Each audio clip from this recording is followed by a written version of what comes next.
if you agree, I would like to pass word to Lorenzo Pavesi.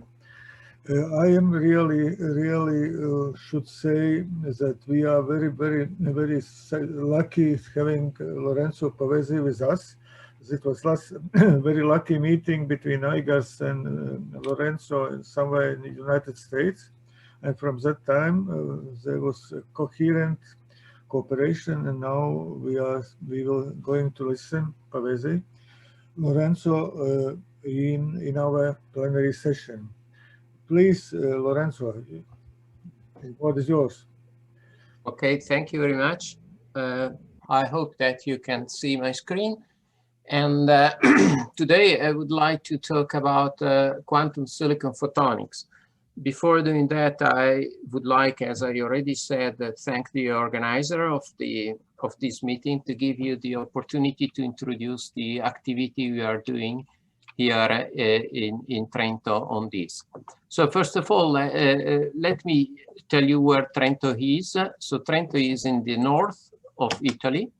And so we are within beautiful mountains. So this is a view of our hometown in summertime.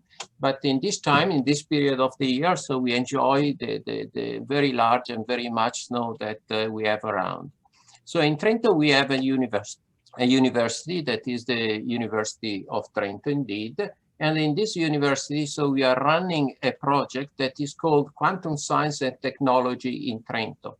And you see that the logo of the project represents the fact that we are actually within the mountains. So I am the director of this joint initiative.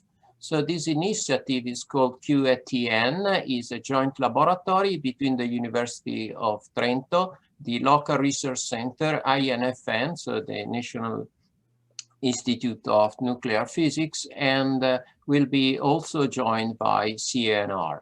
So the idea of QATN is to leverage on the resources that we have to make all these resources in common and try to promote basic and applied research, transfer technology, transfer education and training.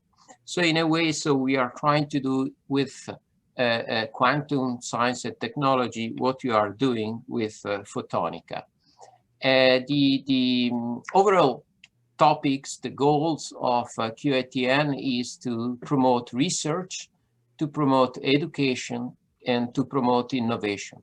And for this aim, let me briefly introduce what we do in education. So we are running a transdisciplinary program, a PhD program in quantum science and technology, where PhD students from physics, from maths, from computer science, from electronic engineering, from information engineering, and so on and so forth, so work together towards their PhD thesis. So in this way, so quantum science and technologies are truly interdisciplinary, is a truly interdisciplinary field, because we need to have together both skills from the physicists, but as well as skills from engineers, mathematicians, computer scientists, and so on. On the other side, we are working also in order to promote innovation at the local and national level by promoting the technology transfer of our research. And we are building to laboratory for, on one side, making prototypes, and on the other side to validate the functioning of this prototype. So if you are interested in the project, so I'm very happy to talk on this with you in more details. But let me now go back to the main topic of today's talk, that is quantum silicon photonics. So why are we interested in photonics, and which kind of photonics are we interested in? So actually, so as you well know, so photonics and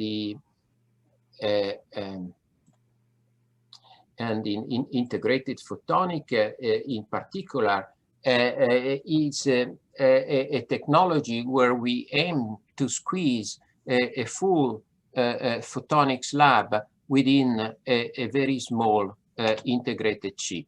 So the idea is to try to develop integrated photonic circuit in order to have many different functionalities on this circuit. I will show you an example of the path that typically we follow. And the reason why we want to go to photonic integrated circuit is because the dimensions are much smaller. The cost of the photonic system is very small. And finally, everything is CMOS compatible, meaning that you can integrate on the very same photonic chip, you can integrate the electronic as well as the photonic. On the other side, from the point of view of the performance, you have photonic systems that are much more stable. You do decrease the noise and you decrease the losses. So at the end, you get devices that are much more performant than their macroscopic counterpart. But I said that we are working in silicon photonics. And so the idea is to leverage on the CMOS technology, which is the one that is used for microelectronic circuits, and to fabricate photonic devices by using silicon and the standard processing used in CMOS. And the motivation of this is the fact that in this way, so you have available all the microelectronic industry, which allows you to manufacture devices in large volumes and maintain state-of-the-art performances. So in silicon photonics, we want to follow the same paradigm to success as was done in microelectronics. So we started it by developing the discrete component, then we built integrated circuit, and finally nowadays, so we merge electronics and photonics within high performant systems. So what is next in silicon photonics? So we get the inspiration by this diagram that show the increase of the performance of computer as a function of the years. And as you well know, so this evolution in the last years was essentially dictated by the Moore's law.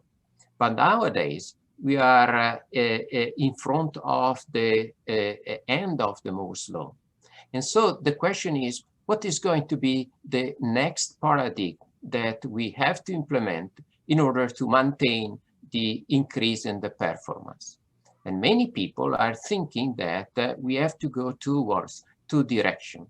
One is neuromorphic computing, the other one is quantum computing. And so we are working in my lab on both. So neuromorphic computing is a new computation scheme that is based on classical physics, so electromagnetic theory, if you want to implement this in a photonic platform. And the way we use to compute is getting inspired by the way our brains thinks.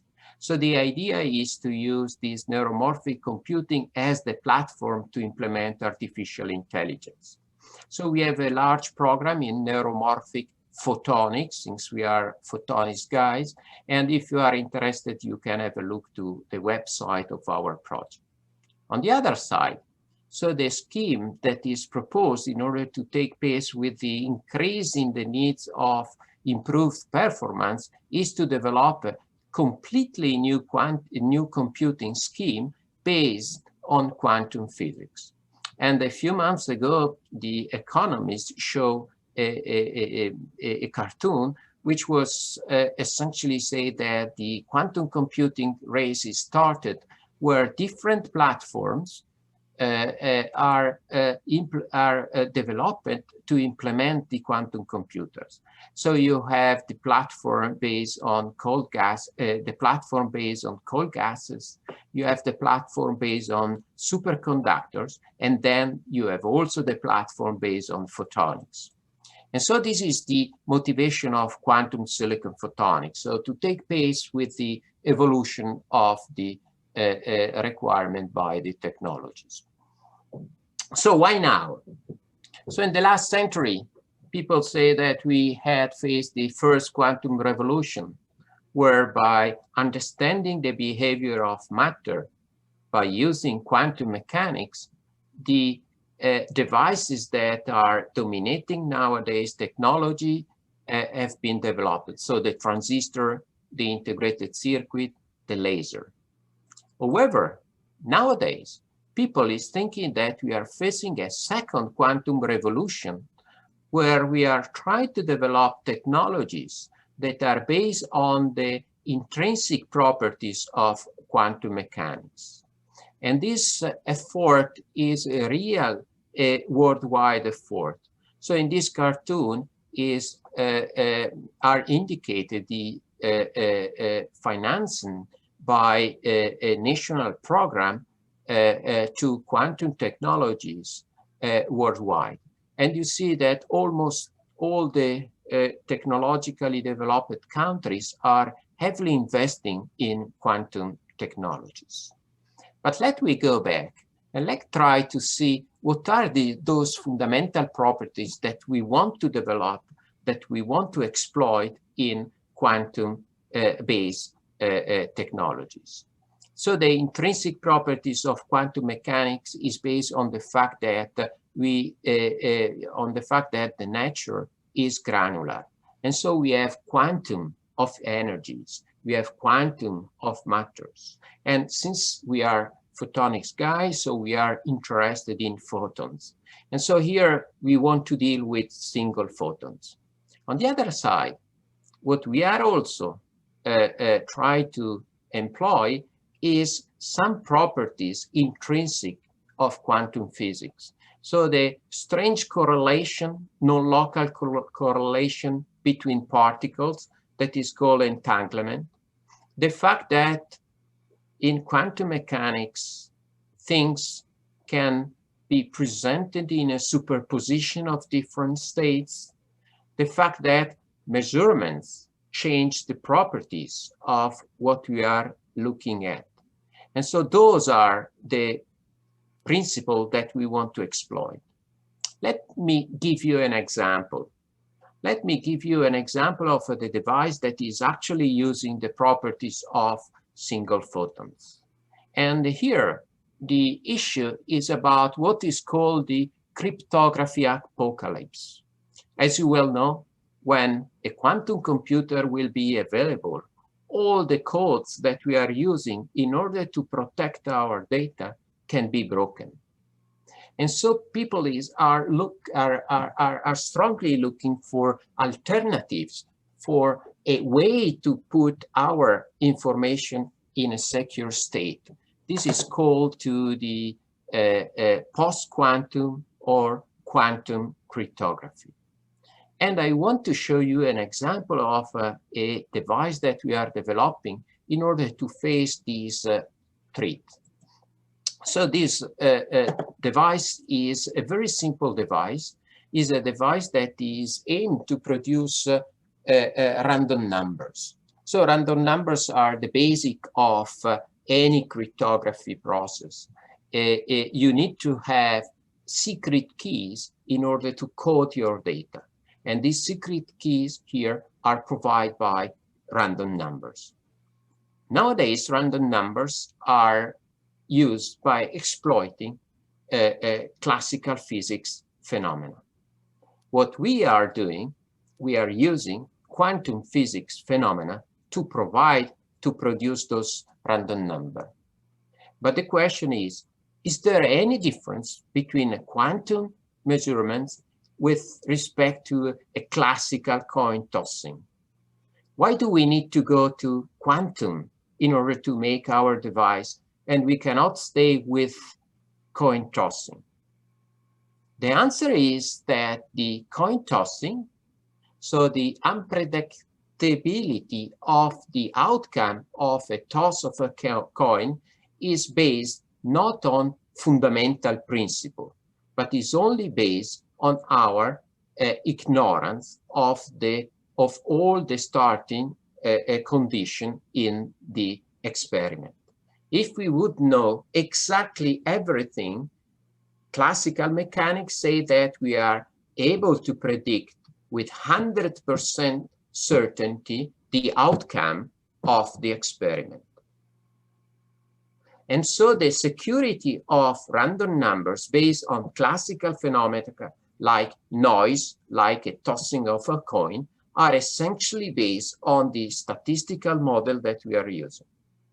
On the other side, if we do a very simple, very well described, very well understood experiment in quantum mechanics, like having a single photon and making this single photon to go through a beam splitter, we know for certain that we have 50% of probability to have that the photon is transmitted, and we have 50% of probability to have that the photon is reflected. However, if we are looking which specific detector will click, we will not be able to predict with certainty the one that is going to click. And therefore, the random number that we are producing are certified by quantum mechanics principle. And this is significantly different with respect to what you have usually with classical mechanics-based generator. And so this is what we want to do. So we want to produce a quantum random number generator that is based on quantum physics. So the idea was very simple in our first implementation. So what we think is the following. So since we are able to emit light by using silicon, since we are able to detect light by using silicon, so we can make a silicon photonics integrated circuit that is able to exploit spontaneous emission in order to generate random numbers. And so the idea is simply to measure the time at which the photon is emitted, and this time is going to be the source of our randomness. And since quantum mechanics say that in a spontaneous emission process, we cannot predict with certitude when the photon is going to be emitted, so we have that quantum mechanics assure the randomness of our result. So this was the idea. And so then we started with an experiment with macroscopic optics. So we had a chip with silicon nanocrystal LEDs. So we have a commercial single photon avalanche detector, and we started to measure. And indeed, so we demonstrated that we have random numbers. And then we passed to a more integrated approach where we have a chip with a silicon nanocrystal, a chip with a silicon photodetector. We phase the two together. Then we make the third generation of device where the two chips were bonded together. And finally now, so we have a truly fully integrated quantum random number generator in a single silicon microelectronic circuit. Actually, those results are technological relevant.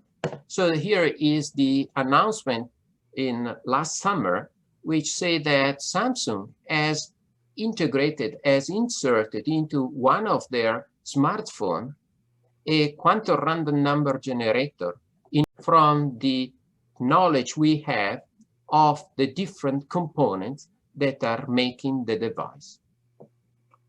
The question is it possible to certify the randomness produced, not going into the details of the physics of all the different components that we are using, but simply by doing a quantum mechanical experiment?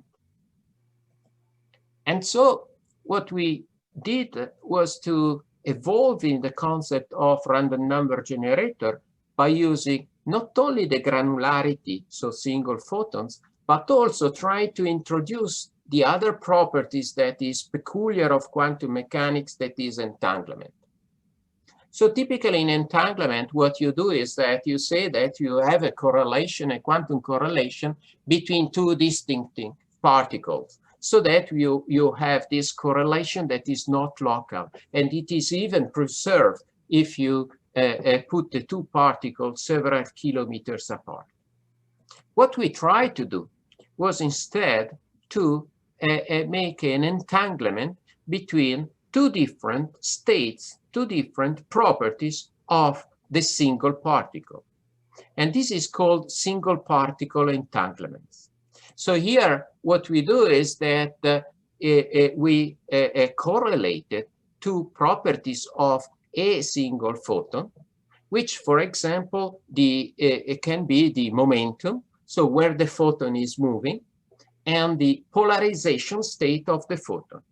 In this way, so we can build up a wave function that results from the entanglement between the momentum degree of freedom and the polarization degree of freedom. Then we build up an experimental setup by which we measure the state properties of the photons that we have generated. And so we generated the entangled state, then we projected the entangled state on a Bell basis, and then we perform a Bell state measurements. The fact that we have a single photon means that the result of the measurements is the click of a single photodetectors. So we can measure a photons that has moved in direction 0 with polarization horizontal, or we can measure the photon that is moving in direction 0 with polarization vertical, or we can measure a photon that has gone in direction 1 with polarization vertical, or we can measure a photon that has gone in direction 1 with a polarization horizontal. The specific detector that has clicked is providing us the random number. And in this way, so we have a sequence of random numbers that correspond to the specific state on which the entangled state has been projected to while we were measuring the photon. So this is the way we generate the photon. However, now we have to witness, to certify the quantum randomness of the process. So the fact that the process is truly random. And in order to do that, so what we did was to measure the violation of the Bell inequality. As you well know, so the Bell inequality say that the parameter of the measurements of a parameter, that is the statistical probability S, should be smaller than 2.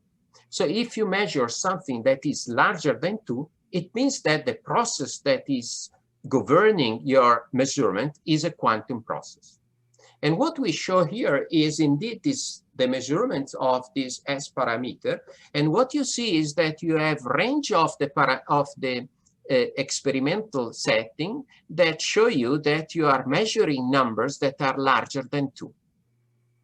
But what I want you to put your attention on is the fact that we are able to do this measurement by using different sources of light. So here we use a laser. Here we use a light-emitting diode. Here we use an halogen lamp. So that means that now, so we can do a quantum experiment, a quantum optics experiment by using a very simple LEDs. And this is, for example, is an image of our experimental setup where we are using an LED to produce single photon entangled state and to generate and certify quantum random numbers. So this is the second example. Now, in this last few minutes, I want to show you a third example where we are developing a source, a photon source for a quantum photonics device, a quantum computer device. As you will know, probably you have heard the fact that at the end of last year, so December 2020, so in China, they have performed an heroic experiment where they have demonstrated that indeed there is a significant quantum advantage by using a photonic computer.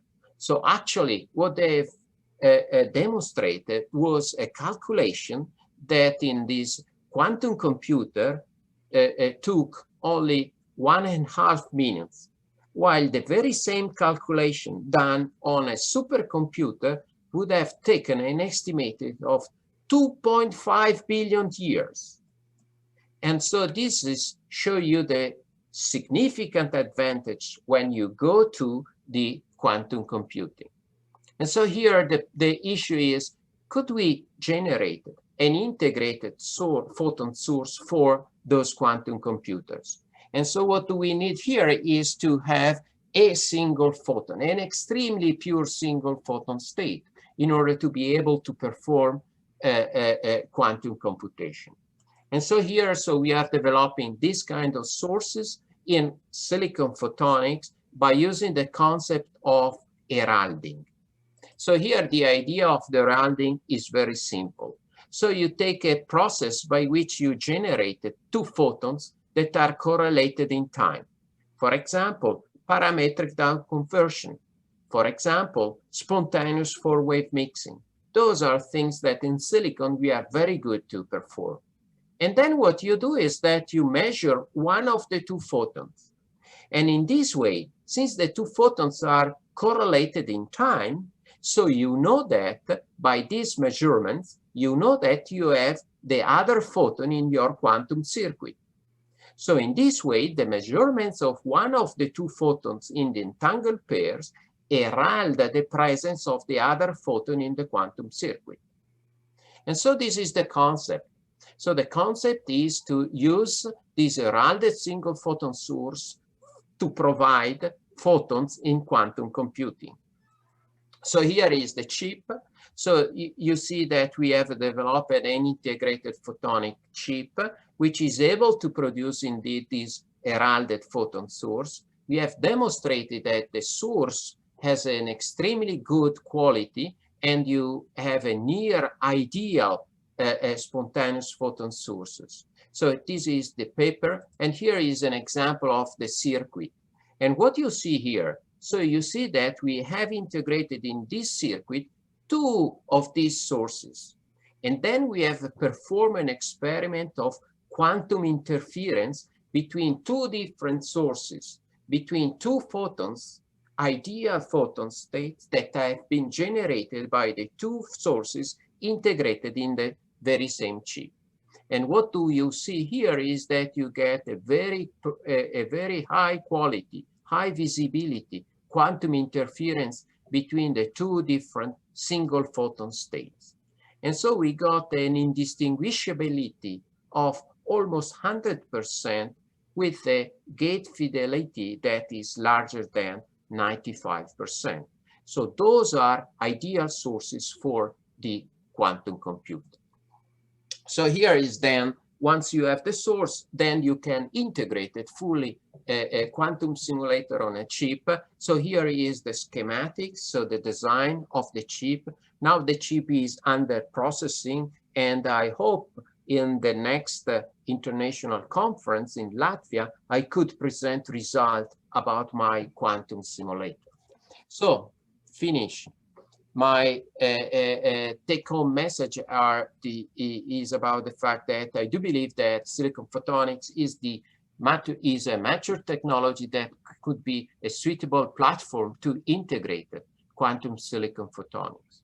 I also should say that quantum silicon photonics devices are moving to the market. I show you the example of Samsung. Quantum technologies can take benefit from the dense integration, scalability, robustness, and low losses of silicon photonic circuits. And I'm really sure, and this is the reason why I believe a lot in this ERA chair program in Latvia, that a lot of new physics and devices can be and have still to be discovered. And so at the end, I would like to acknowledge the people in my lab. If you are interested to know what we are doing, so this is the website. Specifically, I acknowledge those who are working on quantum photonics. I should acknowledge the founders of the project. So in quantum science, the local initiative QATN, European Commission on Neuromorphic Photonics, the European Commission, and the Italian government. So thank you very much for the attention. Thank you very much, Lorenzo.